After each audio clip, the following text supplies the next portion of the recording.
So an update to the dump bed installation on a 1993 Suzuki Carry. And oh, by the way, shout out to Mini Mimi and All Things with a Z, JDM, for the wheels and tires that I have. So you'll see that I have pretty much stripped and primed and painted the frame as far as the visible parts go.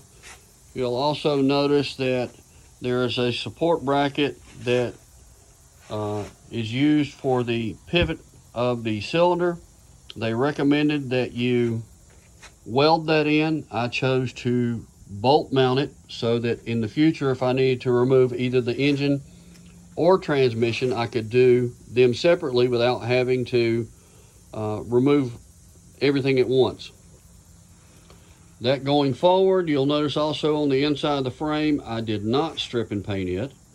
The reason was that there is a lot of peripheral stuff that would have had to have been removed, and there's little to no rust on the inside of the frames.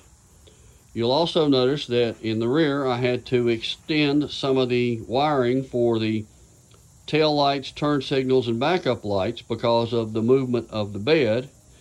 And then also you'll notice that I had to shorten some of the lines for that were connected to the bed. You'll also notice that every individual fuel line, fuel filter, and vacuum line have been replaced in this process. So I still have a little work to do, but we're getting really close. So we'll move on to the next video of what I did to the bed itself. So here's the bed. I've added some structural support and welded it in for the dump assembly.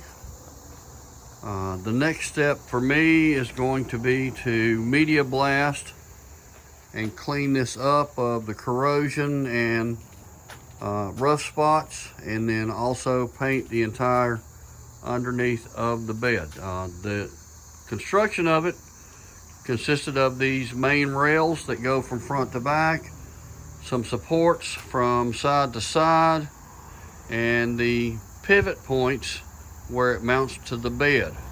I had to weld these pivot points for the cylinder onto it, and so hopefully here pretty soon we'll have a complete installation. It has been installed.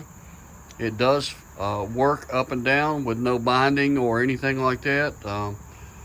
I guess we're done except finishing.